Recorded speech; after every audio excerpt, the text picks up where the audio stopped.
Philippines is mostly a Christian country. It says, as you sow, so shall you reap, and an eye for an eye, a tooth for a tooth. So ganun din sinasabi sa Bible kasi karamihan tayo mula sa Kristiyano dito sa Philippines. Sinasabi sa Bible kung ano daw yung tinanim natin, yun yung kung ano yung ginawa natin sa kapwa, yun din babalik sa Harm reaction. Paano naman yung aksidente yung natapakan mo yung anong nangyayari sa'yo? So, pwede asking about there's something in our life that it's not intentional. Something what? Not intentionally, like we like a cockroach, sometimes we accident, not intentionally. So what? Well, suppose somebody accidentally kills a man. Right. Then what happens? The same thing. He has to go to jail. He might not get the death treatment, but he has to have some suffering, even if it was not intentional. So tulad minsan, kung hindi natin sinasadya mapatay natin yung kapwa natin, hindi natin pwedeng sabihin sa kanila na hindi ko naman sinasadya. Makukulong pa rin tayo. So as long as someone is walking, if someone is walking, not for Krishna, but for his own sense gratification, to please himself, that's already a sinful activity. So when he accidentally steps on a cockroach, doing his usual sense gratification, he has to suffer something.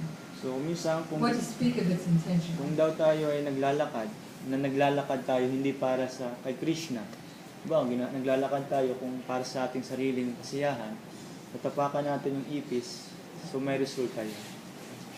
Prabhupada, you know, the term is a term. Ignorance is no excuse. So sabi niya daw, yung walang kalaman sa mga batas, o pagiging ignorante tayo, ay hindi tayo excuse din. Prabhupada gave a example, a true story, that there was a very rich man in Calcutta in India, and in ignorance, he ate too many pakoras one day, cooked in some not very good oil, so he got cholera and died. Ignorance is no excuse. So may isang mayaman sa Calcutta, kumain siya ng madaming pagkain ng pakora, at yun ay niluto sa isang oil na hindi maganda. So siya ay nagkasakitan. So ignorance, rather than being an excuse, it's the cause of suffering, and knowledge is the cause of freedom from suffering. So kung ignorante daw tayo, ay hindi tayo pwedeng ma-excuse sa resulta niya kasi magsasuffer tayo. That's why your charity is the only charity, because all your three types of charity that you're going out to give them transcendental knowledge and ultimately realization, not only theoretical knowledge. So yung gagawin daw natin pagkakawang gawa doon sa Tacloban ay ito daw ay hindi katulad ng sa iba. So ito ay higit sa lahat na pagkakawang gawa natin. Ano naman ibig sabihin ng time, place, and circumstance? So, pinakamalalim na ibig sabihin. So Jedi was asking about what it means about times and circumstances. What is the deeper meaning about it? It depends on what the context is.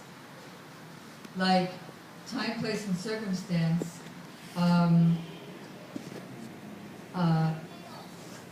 What's an example of something that will happen according to time, place, and circumstance? So ano daw ba yung... Somebody attacked me and I was only defending myself. Okay, that's a time, place, and circumstance.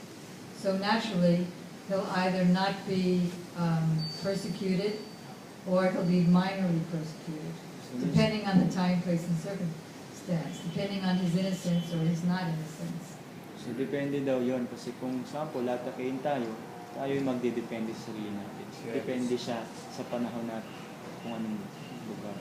But if somebody steps on a cockroach when he's going to see some carny movie, that's not innocence. So katulad daw, tayo nakatapak ng ipis, pupunta tayo manood ng scene. In the eyes of Krishna. So hindi daw yun tayo doon. Walang times and circumstances. Walang excuse tayo. Kasi yung gagawin natin is nanood tayo ng scene. Therefore, your charity of books, prasadam, and chanting is essential, not only for Tacloban, because everyone is really suffering. So yung pagkakawang gawa daw natin na nagbibigay ng prasyada, book distribution, especially yung NAMS, na ipaparinig natin sa nila, ito ay higit sa lahat. Prabhupada told, does that answer your question or not? Satisfied. Satisfactorily? Sagot ba?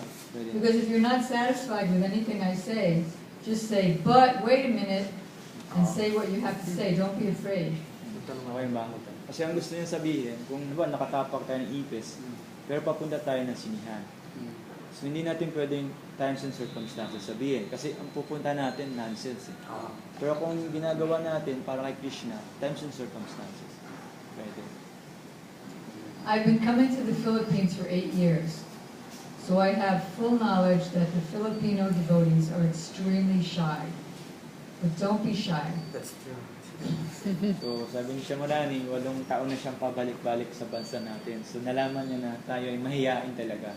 So sa ngayon daw, wag tayong mahiya. Otherwise, how will you get things clear for you so that you're satisfied? Kung mahiya daw tayo, paano natin maunawaan yung mga bagay-bagay? Because I already know what I'm saying. I'm speaking to you, so you have to be satisfied, not me. Kasi alam na niya yung kanyang binabahagi sa atin. So sa atin, hindi pa natin alam yun. So dapat nating maunawaan. So sino ba sa inyo yung may gustong tanong tungkol sa mga sinabi na niya? Madam. Na kayong mahiya, pwede sabihin niyo na lang ng Tagalog. Yung mga tatanungan sa araw-araw, Google pa doon. Kahit mga basic na tanong. Kahit Pwede. basic lang na tanong po. Mga basic na tanong. Go, sir. Yung sa tulsi mo, yung tanong mo. Sinasabi mo, yung tanong mo sa Ano? Yung sa ano, sa beads, Saan? Beats. Anong meron? ano, binigay ko. Oh, I see. So anong gusto mong malaman doon? Ano ka ng reaction niya? Okay.